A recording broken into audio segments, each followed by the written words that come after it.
Thank you for joining the Senior Living Smart Webinar 2016, the Year of Leveraging Technology, sponsored by Samsung and CDW. The slides of this presentation will be available in PDF form and will be sent out to all attendees. And everyone is in kind of a listen-only mode during the presentation. But please pose your questions using the navigation on GoToMeeting and type your questions in throughout the presentation. At the end of the presentation, we will go ahead and answer those questions. So I'd like to introduce Gina Beck. She is the Senior Care Strategist for CDW Healthcare. And before CDW, she was the National Director of Innovation and Resident Technology for Emeritus, where she was responsible for developing and creating a national strategic plan focused on implementing technology for seniors. I've known Gina a long time, and she has a wonderful perspective of being able to translate technology into business solutions. So welcome, Gina. I am so excited to be joining all of you to moderate and also speak to a topic that I'm really excited to speak about. Senior care is obviously something that's deep to my spirit and what I'm looking to do with technology. And Lori Orlov is actually someone that I got to know fairly recently, but we found that we're a kindred spirit in the industry, and I see a lot of things that she brings a unique perspective from all her experience from the industry, but also the fact that she really looks at it with a different lens. So I wanted to introduce Lori to you all, and then I'm going to talk about the agenda, and from there we're going to get started. And we want this to be a very interactive webinar, so please take the opportunity to send out questions as Debbie has instructed, and we'll go from there. Okay, a little bit of Lori's background. Lori has been in this industry for over 9 years, and she brings to the table, and things that I didn't even know, so many different things, from being a geriatric, having a Bachelor of Arts in Geriatric Care Management, as well as she's also brought, she has a degree with music, which these are things I had no idea she was involved with. She's also been doing a lot of things in the industry, speaking at different events, and also sharing her insight on different unique companies in the industry that are making impact, but also giving a perspective on various types of technology that may need support and guidance. She is an advisor to some of the largest tech companies, including Philips, Microsoft, to name a few, and she's also been an advisor to AARP. So she has so much expertise at looking at this field, and she's also someone that I have read the past 7 years I've been in this industry. She has this really great blog that I highly recommend anyone else to read, Age in Tech Place, as well as a Boomer Watch blog. She has some really wonderful things there. So without further ado, let's get started. The agenda is we're going to focus on the current senior care technology landscape, and Lori is going to really talk about, with this really unique lens, what it is that we should be looking at for 2016, as the title alludes to, but also kind of look at some of the things that stick out. Okay. And then we're going to talk about technology strategy after that, and we'll do a Q&A from that. All right, so without further ado, Lori, if you can, we're just going to speak to the current senior care technology landscape and talk a little bit more about what's going on in the industry. Sure. Well, thank you very much, Gina. I want to thank CDW and Samsung for sponsoring this topic, which is so interestingly placed in this year of 2016, at which the first baby boomer is now aging to age 70. And when we think about the future of technology in older adults, I think that's a pivotal moment. So first of all, I wanted to say a few more words about my own background. I spent 24 years in the IT field, and I was twice a CIO I spent 9 years at Forrester Research, and then I left and became a volunteer ombudsman, and then I began to look into geriatric care management and becoming certified in that. And one of the things I realized when I did that certification program was that there was not an analyst that actually looked at the technology for older adults the way they were described by Joe Coughlin of the MIT Age Lab, who in 2005 at the White House Conference on Aging said that there really needs to be a vision for technology use by older adults. And he said that vision does not exist. And I had been so long in an analyst business, and I said, well, I'm in the vision business. He must be talking to me. So I published a market overview, and I began to look at the market of technology for older adults. And that's what I have been doing up to now. If you could go to the next slide, please. Thank you.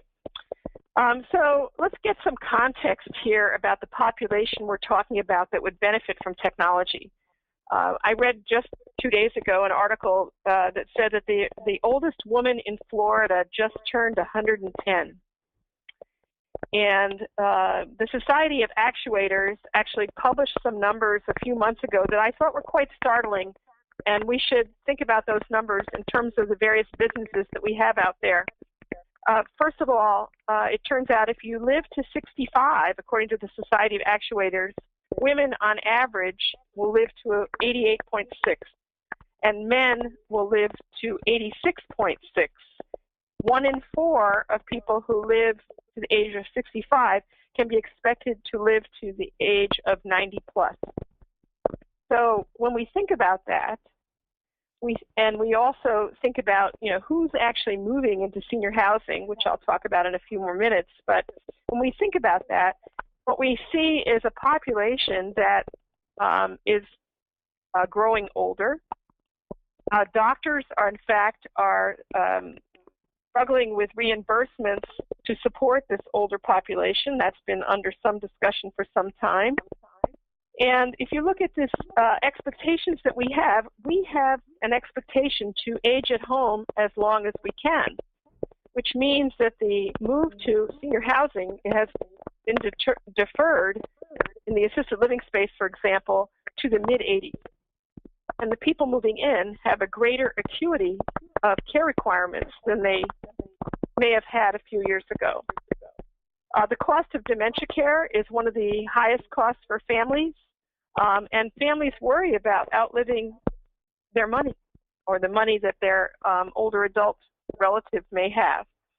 There is an increased focus on accountability in healthcare. We're looking at ways of documenting outcomes more accurately and more specifically.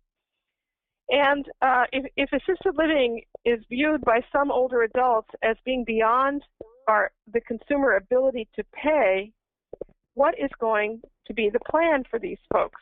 And the reason that is important is you need to look at the fastest growing, or one of the fastest growing franchises in the United States, and that is home care. And the other thing you want to look at is that home care is now the darling of Silicon Valley investors. 3 companies have been launched in the past year by 30-something guys, actually, in 3 different cities, in San Francisco, Los Angeles, and New York City, all entering into the home care space because they believe there's a market opportunity for technology-enabled home care. Home care, on the other hand, is, while it's a critical part of the longevity economy as described by ARP, it is not well regulated, and there is not adequate oversight of the home care industry to date, although there may be more oversight in a technology-enabled home care world. The other interesting thing to know about home care, and this is told to me by someone at Home Instead, is that 15% of their business is supplemental care provided into senior housing. So let's think about home care for one more second, and then we'll move on. In home care, there's 1 care worker in a ratio to 1 older person, versus in senior housing, there is a community of workers, if you will, and a community of residents. So enabling older adults in some way to get into senior housing sooner, getting past their fear of outliving their money, that might be actually a good healthy social experience. The last point I want to make in this slide before moving on is that in 2003, the U.S. government decided that it was important to move to a world of online access to government information. It was the e-paper movement, to move to electronic paper. And they started this initiative without actually knowing what percentage of older adults actually were online. And in 2003, it was a relatively small percentage of older adults that are online. As devices are becoming larger, devices are becoming faster, connection costs are going up, government is eliminating many forms of paper access, including the ability, for example, to buy savings bonds in paper form, including the closing, we're seeing the closing of Social Security branches, offices. This is all part of the push to this online. So part of the responsibility. So connection costs are a factor and associated with getting older adults online. But if one is in the senior housing world serving older adults, one needs to understand that as they move into senior housing, they're going to want to take their devices with them. They're going to be expected to be trained on new devices as they come out, and they're going to be expecting to get advice on internet plans that will work for them. Let's move to the next slide. So the reason these categories of technology are presented here as puzzle pieces that interlock, the whole point of that is actually to say that all four of these segments are required for successful aging. And successful aging is basically to live as long as you want in whatever your home of choice is. It could be senior living, but also to stay connected to other people and to learn new things and have well-managed health. So if you look at these four categories of technology, let's start at the upper left. These are the communication and engagement technologies. And without these, the rest of the categories don't actually make a great deal of sense. Today, the tablet market is saturated, but seniors like tablets, and they like them better than smartphones, largely because they have a bigger form factor. If you move to the right side, these are the home security technologies, including fall detection, including personal emergency response. 20% of that market now is mobile personal emergency response. Mrs. Smith, who has a PERS device or a medical alarm, would like to be able to take it outside to walk the dog, well away from the base station of the unit. Older adults, if you look at the bottom left, they want to be remembered. They want to leave a legacy. They want to track their ancestry relationships and have a purpose and learn new things. One of the interesting websites that started in recent years is a site called Retired Brains, which is a site for retired engineers to actually find other engineering work. So we want to contribute to society, we want to learn new things, we want to be able to volunteer, and we want to leave a legacy of information about ourselves to our family. The bottom right is actually where we are today, health everything. But we really haven't moved all that much beyond the obsession with electronic medical records. And yet we have an opportunity to move into more use of self-care technologies for diabetes, for heart conditions, for fall prevention. And most recently at the most recent Consumer Electronics Show, a company came there who actually had something that would detect dehydration, which we know is a big issue among older adults. So if you go to the next slide, overlaying all of the categories that I presented on the previous slide, we have this interesting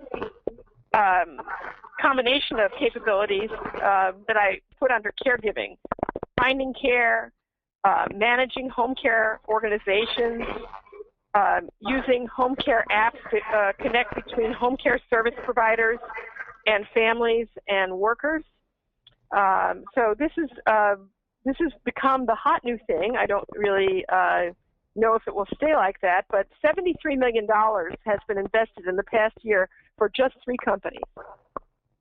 So that's a pretty interesting phenomenon. And the other thing that's pretty interesting about those companies is they believe that they're offering technology-enabled home care.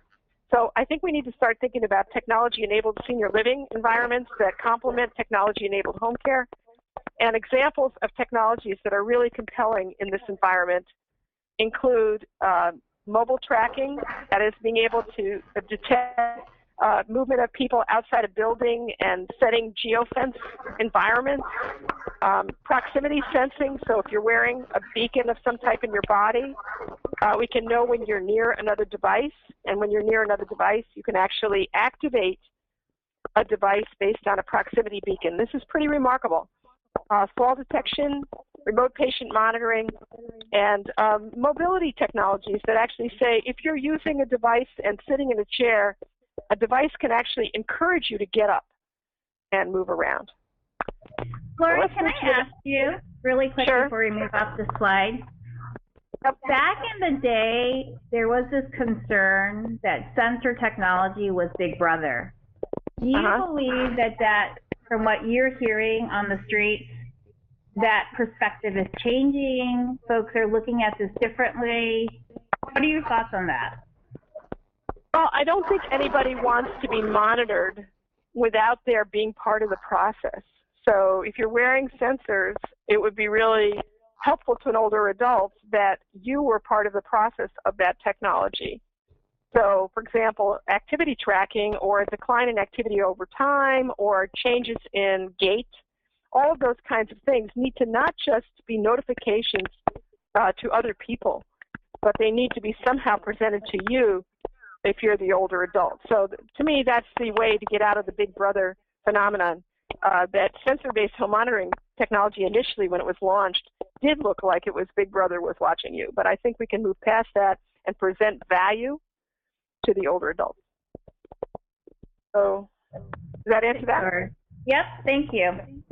Okay, so let's go to the next slide. So this is a set of technologies that actually have been in the market now for a bit of time, and with the exception of Skype, all of them were designed to serve an older adult population. Very interesting is in the past few days, one of these companies, MedMinder, which is a pill box that can alert whether it's time to take a pill, they just actually formed a relationship with a pharmacy dispensary called Pills and Beyond. And so instead of a nurse or a care worker or a family member having to preload the pill box, now a unit of already configured doses can be loaded directly into the MedMinder box. Now, to me, that is where we want to head, is not requiring administration by individuals who are not in the pharmacy. It would be great if the pharmacy actually did this work. So I wanted to just point that out. That just happened in the past few days. If you could move to the next slide. So we're in a world in which there is a battle for consumers in the smartphone world, and in fact, we've now reached a point of saturation. I don't know if anybody was watching Apple's results, but there is a battle for consumers of all ages and ultimately all incomes. And so you've got internet service providers, a rather unique thing Comcast did this past year, which is it had an incentive program for students so that they could have lower cost, basically discounted internet access down to $9.95. And they're running an experiment in California right now to provide that to older adults. Hopefully other internet service providers will look at doing the same thing.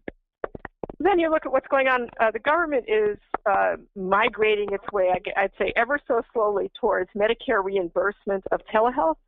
Right now, reimbursement is all around the edges for telehealth, rural telehealth and the VA and all kinds of telehealth activities are being reimbursed. I would say within the next year, the last barrier to that will be eliminated. And what is good about that is it means that a resident of a senior living community can participate in a remote consultation with a specialist without actually leaving the community. They could actually have a remote consultation with their own doctor without leaving the community and without the doctor having to drive to the community. But particularly when there's a discussion with a specialist, that's a great opportunity.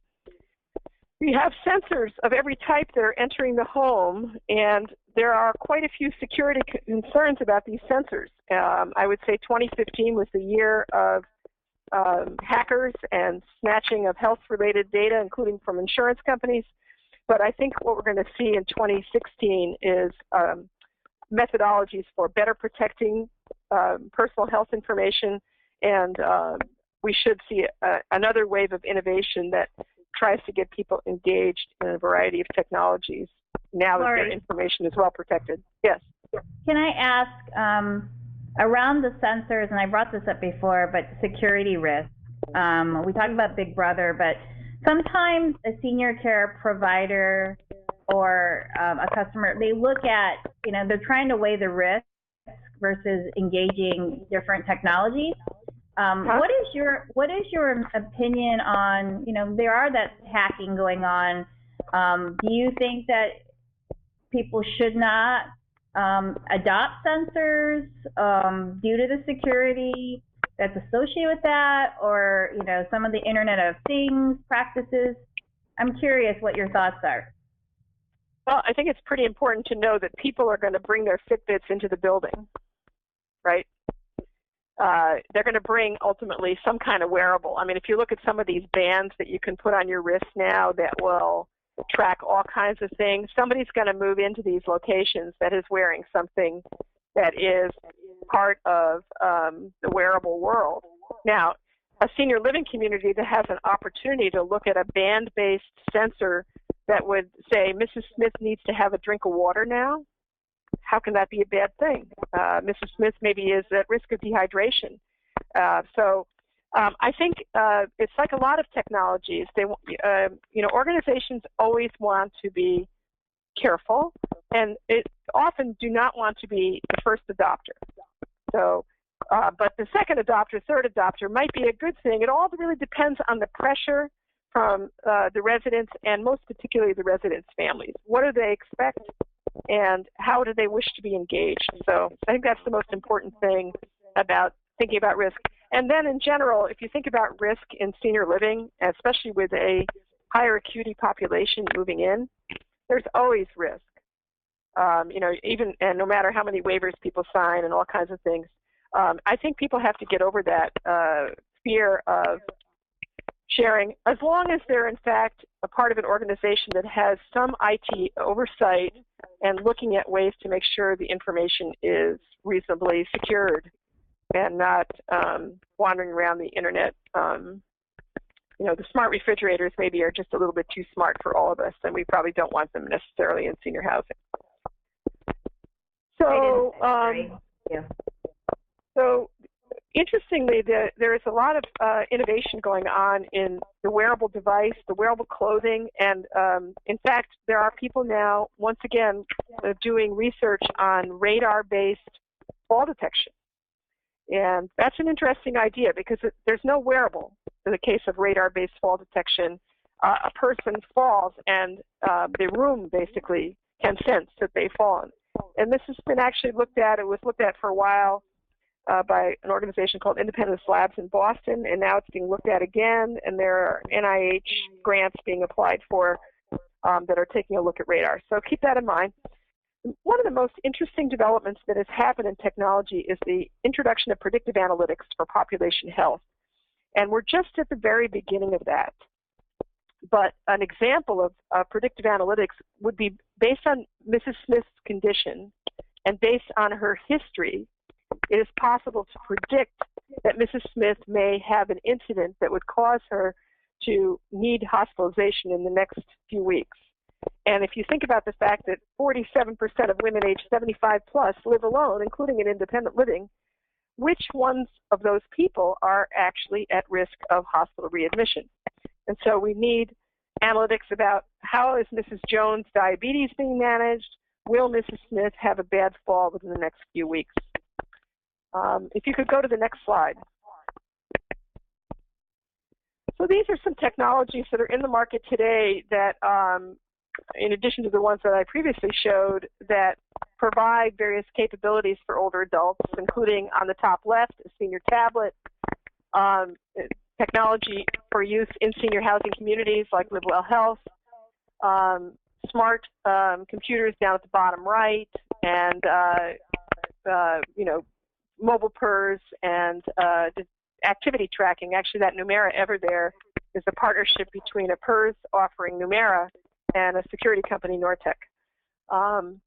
Amplified phones are pretty interesting. I don't know the statistic on the percentage of people in senior housing who have hearing impairments, but an amplified phone, or in fact for a profoundly deaf person, something that actually displays text from speech said at the other end of the line, can be extremely useful. So if you could move to the next slide. So this slide is a slide of brand new technologies. So let's just, and you probably are not familiar with them because they either just started shipping or just were announced recently or haven't shipped at all. So at the top left is the predictive analytics capability that Philips is offering in CareStage, which combines the number of times Mrs. Smith has hit the medical alert button and talked to a call center, and correlates that with whether Mrs. Smith has been discharged from a hospital and has a severe chronic condition or is very frail. The bottom left is a brand new offering. It's not in the market yet, actually, the Lively wearable. I believe it's going to be released in March. This is from the company that makes the Great Call Jitterbug phone technology. They acquired the assets of a company called Lively, and they are introducing a wearable that will actually be essentially a mobile PERS offering on the wrist. The top right-hand company, Unaliwear, is introducing a PERS watch that actually can speak to you, and you can speak to it, and it's mobile, and it's intended to be a designed piece of jewelry. The one right below that, the Piper Proximity Beacon, is an interesting, we saw an interesting demo of this at Leading Edge, in which the person who has the beacon in their pocket, as they approached a video monitor, began displaying their family's video that had been loaded. If you think about that, that's kind of like the way It's Never Too Late works, displaying pictures to a senior or with the assistance of an activities person that are relevant to them, pictures or music that they are interested in. But in this case, it activated the video based on a beacon that was transmitting from in the person's pocket. I think a proximity beacon is an interesting technology for use in senior housing. If you go to the bottom right, this is a new partnership between Tunstall, which is a UK PERS offering, and a Boston-based company called Qmetic.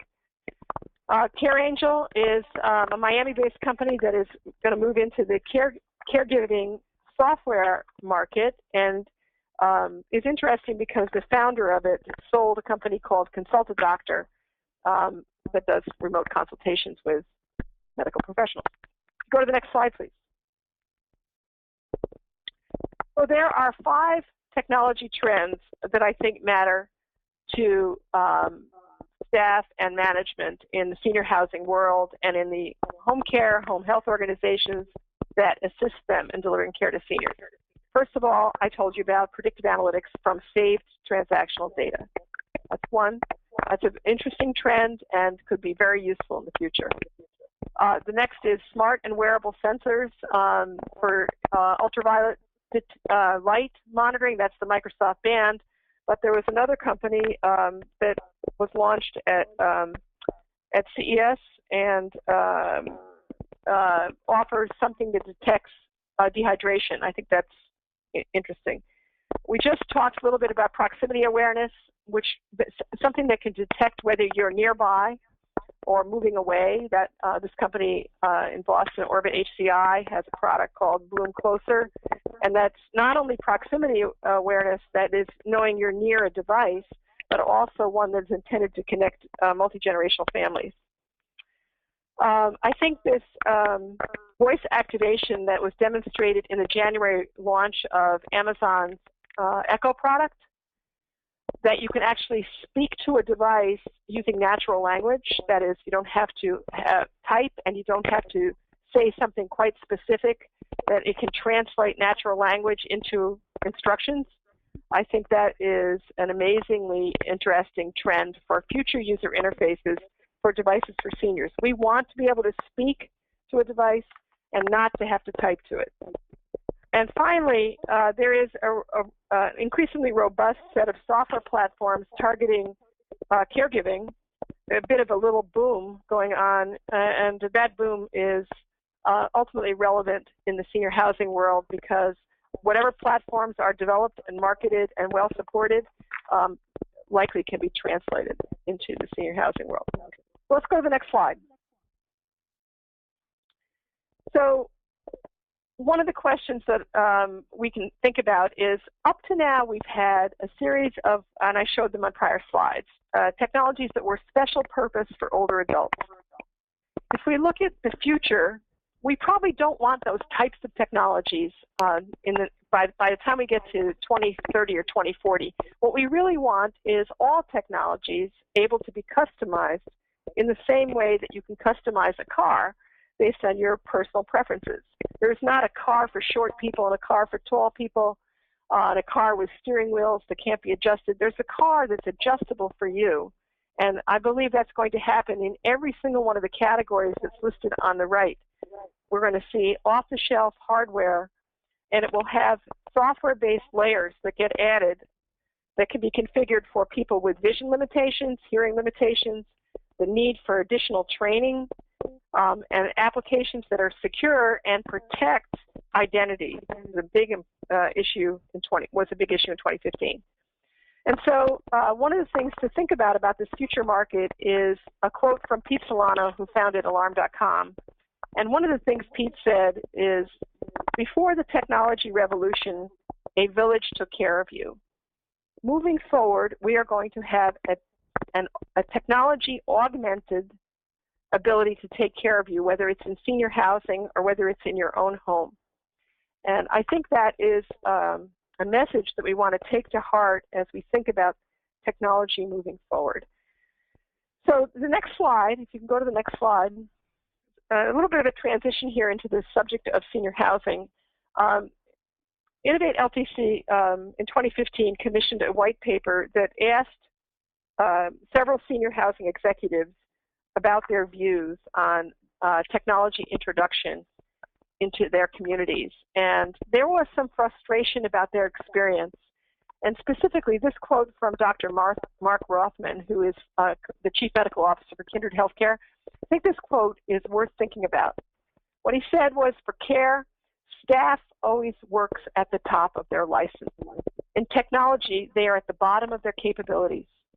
50% of what you have to be facile with today is not taught in school, and that is true for the CNA, the nurses, the doctors, everyone. There is nobody out there to elevate people's ability in the technology space. Well, there are plenty of people out there. The question is, are we engaging with them? And engaging with them and asking them to come in and help us deploy technology in senior housing, and particularly, are there job roles that have been developed to train staff and manage change? The other couple of limitations that research revealed was the fact that there's an aging infrastructure in many senior housing communities, and that costs are not always well communicated by the technology firms. Wi-Fi costs, GPS costs, the cost of geofencing, for example. And the other thing that is not always well communicated is, what is the risk associated with change? Is it well understood, and is it planned for? And are we going to have a well-managed transition? But senior organizations want to get better at technology. And if you could go to the next slide. I'm going to now hand it off to Gina to explain how senior housing organizations can get better at technology. Gina? Thank you, Lori. I always learn so much when you speak, but also even rereading and looking at the slides that you presented on really speaks to some of the needs that this industry faces. And I think eloquently said in that last slide, and I'm just going to rewind it for a second before I jump into this, but oftentimes there aren't people in the industry that is that trusted advisor for technology to be able to take kind of the things that are out there, the widgets or the next great thing or the shiny penny, and to actually bring it to a provider and to a senior housing or even home health scenario and guiding that process. And so ironically, when I was at Emeritus, my role was actually created to do that, to actually look at all the things that were innovative, but then be able to make it work within our workflow inside of our communities to support training, as well as supporting the staff and the ones that really want to focus on caregiving, so that we can actually leverage the technology to do what technology does well. So it's really exciting. And Lori and I have plenty of conversations and talking about this. Like, we could probably, Lori, talk for hours and hours, because it is one of those topics that definitely needs to be addressed. So before I get started, just so you know, this presentation is being live tweeted, hashtag CDWHC. So if you want to participate in the conversation, even after this dialogue, please do that as well. And as just a reminder, if you have questions, please make sure that you are posting your questions, and you're also identifying who the question goes to, because I really don't want to spend a lot of time talking as much as I want to really engage the audience to ask those questions you've been trying to get answers to, and we're going to do our very best to kind of help you with that. So how do you take a consumer technology and examine technology that's top of mind and really prioritize? And, you know, and when you're looking at technologies, it's hard to say, okay, this technology just came out. Is this going to be a game changer to my business? Or the other question is, well, okay, this is really cool on a one-to-one basis, but I have 100 communities, or I have 5,000 caregivers that get deployed inside of the home. How am I going to leverage on a larger scale, but also in a secure fashion, to do that? And that's one of the things, and the last thing I'm here to do is to plug, you know, my company, but I learned that sometimes you need to talk to those that know best about technology and not feel like you have to do all the research. And it was funny, I was with a customer this morning, and they were sharing with me, you know, we went and did this really cool thing with medication reminders, and we put the medication in a cabinet, and we did RFID, and they said, but the whole thing fell apart. And I asked them, well, what happened? And they're like, well, it's because, you know, we kind of used bubble gum and Scotch tape to kind of put the solution together. And the sadness of it all, it was a great idea. And of course, I was like, well, you know, we have this partner that this is what they specialize in.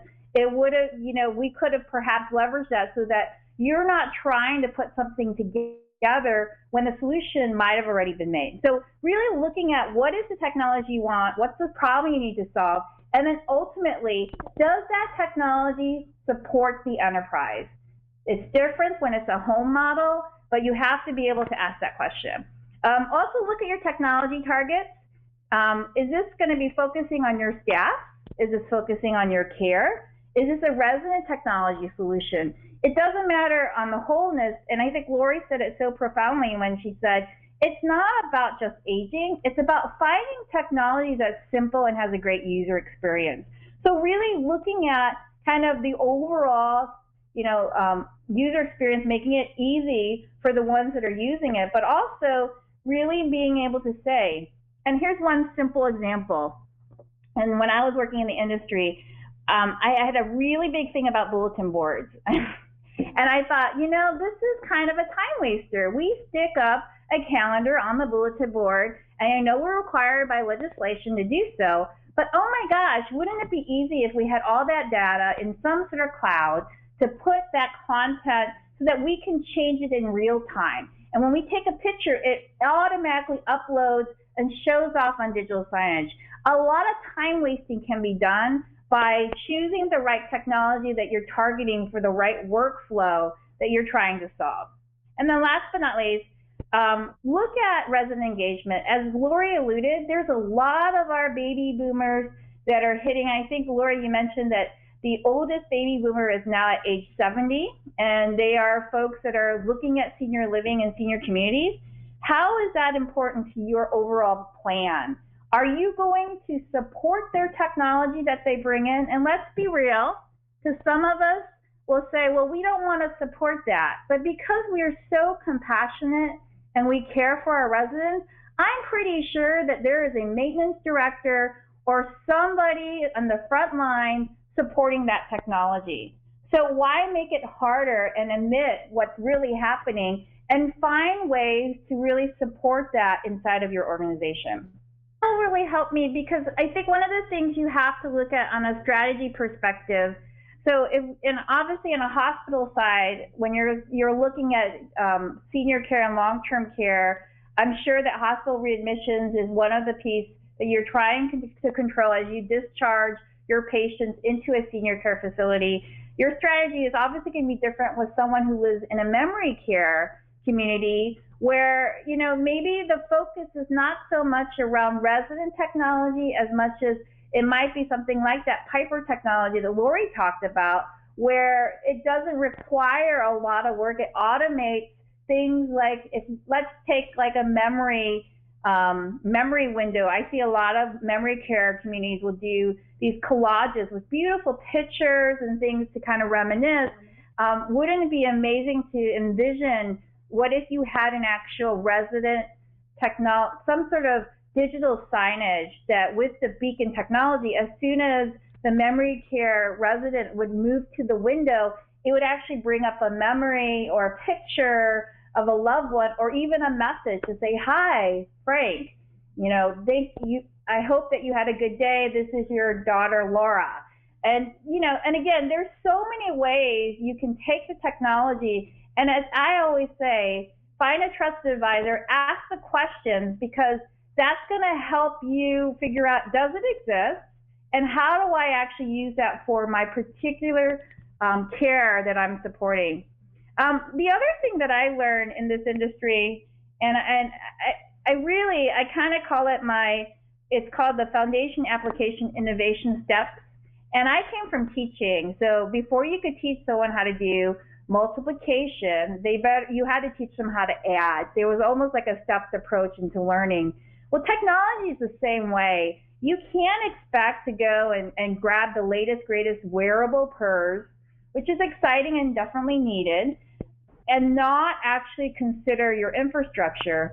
I was deploying a resident technology program in my communities, and we thought we had the right infrastructure in place. And at the time, we deployed 20 tablets within a group of residents, and I kid you not, the tablets froze. And I was like, okay, is it the software? And 99% of the time, it's usually not the software. I'm going to throw that out there. And I was like, okay, is it the tablet? No, this tablet works at my house. It was the actual Wi-Fi and the network that was put into that particular community. And of course, you have to work with your IT team, but that's such a critical piece. So if you're frustrated with technology, imagine it not working for you. And I think some of you know this, when your computer's down or your printer or your copier is not working, it really shuts down a lot of things that you're doing. So infrastructure is super important. You can't build your house on a foundation that's not strong. Otherwise, as you have layers and layers of these really cool, innovative things, you will not be able to actually sustain it. Obviously, the benefits of technology, and I can't reemphasize enough that it's allowing you to do your job, and that's the care for your residents and your patients.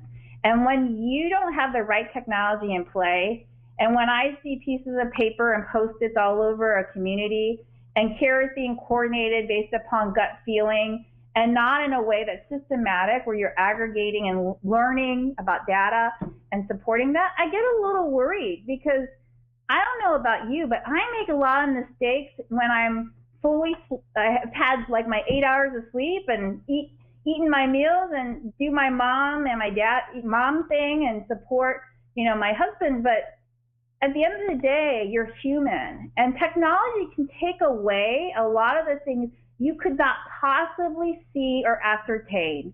And that's where I think, you know, when we talk about sensor technology or prevention, there's so many things that can mitigate risk to our residents that I absolutely ask you all to look into more.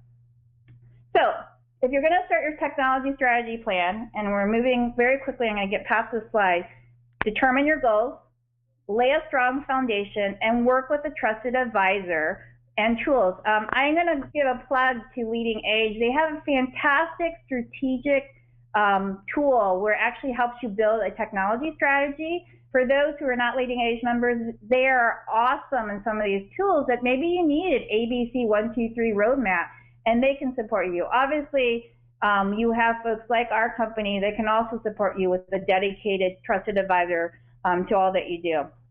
Key pitfalls.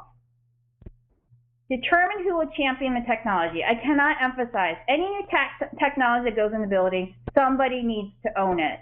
If you go into a building and you have no ownership over that technology, it will not get the attention and the support to actually get adoption. Always have the right, also look at your mindset. I notice a lot of caregiving staff and folks would project their feelings and negativity toward technology and make the assumption that the technology is not right for the resident, but didn't realize they were projecting. So please look at your own attitude around that. Sometimes you're not being strategic enough. You're just focusing on the tactical and you're not looking at big picture. And I know a lot of IT folks sometimes focus on the lights, keeping the lights on, and they don't focus on the strategy. But in order to really engage in this space, in this industry, you have to be more strategic. Limiting yourself when it comes to technology decisions. Really, I would whiteboard, and I volunteer myself and others, but I would whiteboard kind of the maximum view. If you had a vision of what your technology should be doing for you, create that roadmap together with all of your decision makers and get someone to support you, and we can kind of work through that. And then ignoring the future, and obviously you can read Not Making Smart Decisions for Solving Key Challenges. That's kind of a given. But really think to the future. Lori alluded to the fact you have a tech-savvier baby boomer. The expectation is it's no longer a nice-to-have, it's a must-have to have the right technology. All right, what I want to do really quickly is jump into questions with all of you to get kind of answer some of these, and I know we're going to go over in time. So, Debbie, do we have any questions? We do. We have a question. I think it could be for Lori, but I think both of you could probably chime in. What sector do you think is the first adopter for wearables for seniors?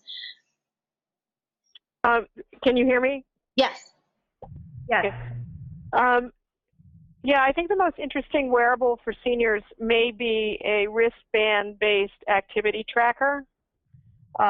It's sort of getting started with a wearable, and as much as anything else, for example, imagine a competition almost for steps taken on walks outside or inside, something that encourages people to get up and moving, and transmits the data someplace into a dashboard that staff or the residents themselves can look at.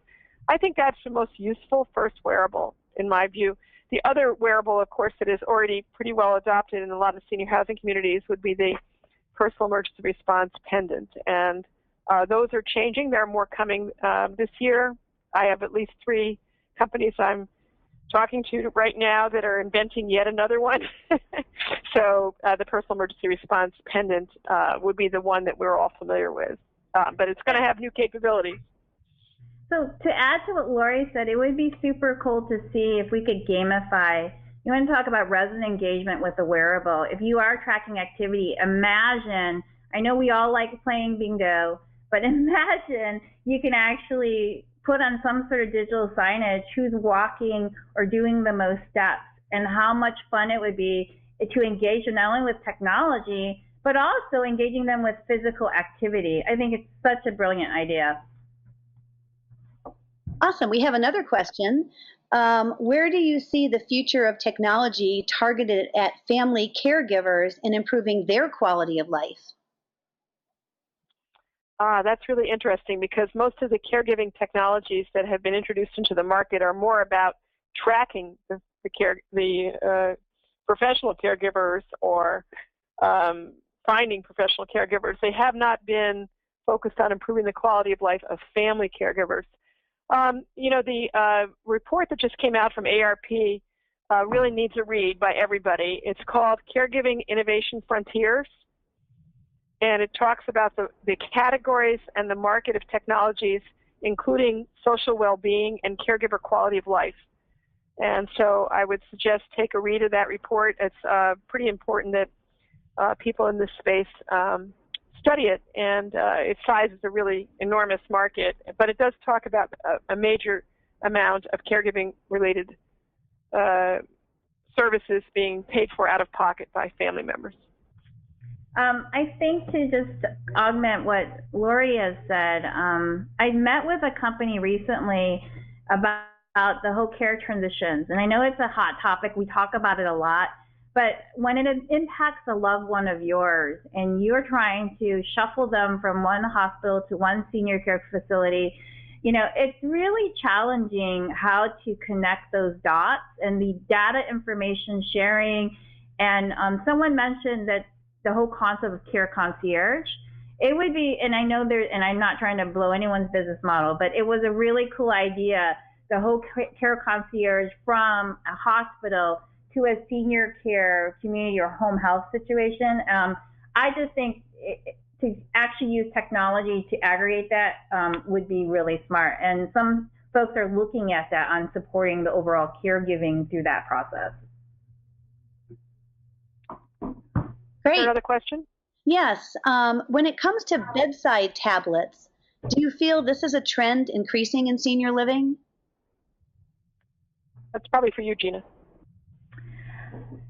I do believe that there is a very large discussion around providing resident engagement technology, and tablets are one of them. And the question is, does the senior care provider provide that tablet, or does it support tablets that are coming into the door? I think the answer is you obviously, and I'm not trying to bail out of the question, but I do believe that having something that's supportive and assistive on an engagement perspective is important. And I believe having a tablet experience, and if that senior, and I think the latest statistics is currently there's about 60% adoption rate. So there's still a lot that may not have that you should provide that experience almost as like a checkout in a library situation. If you don't want to take the big investment of providing a tablet for every resident. So I believe it's something that should be looked at.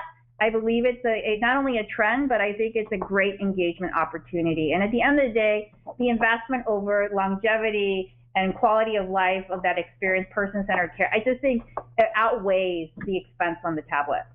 So Debbie, I think we're at the hour. Is that it with our questions? We have one more, so let's just take this one and then we'll wrap it up. We have a question about, where do we start in training the trainers who interface with seniors? Is there a guide or a best practice, or kind of where do you start? It's a great Gina? question. Yeah, it's a great question. I actually did that when I was not only on the industry side, but my previous life. And it's really about, you do have to find the right person to train the trainer. So there are organizations that exist out there, like a company like Generation Connect and some other folks, that focuses on training caregivers and staff members to actually teach folks how to use technology. But I believe that you have the resource inside of your communities, and that you find champions inside, and then they start to kind of mentor and grow. And I also think your residents are your biggest trainers. You have some folks that you can deploy to support that engagement and training, and work with kind of the trainer, the champion, staff champion, to get that adoption. So there are guides, there are companies that support it, and I can send you some resources in addition to the slides of some other ways to look. Otherwise, you can talk to me and we can talk offline and talk more about that. Great. Well, thanks everyone so much for attending. I'd like to thank obviously Lori for presenting and bringing us these wonderful perspectives, and for Gina for facilitating and giving us the kind of provider view. I'd like to thank CDW and Samsung who sponsored this webinar. And there will be follow-up handouts sent to all attendees, so you will have the PDFs and other information sent to you shortly. And thanks so much for joining.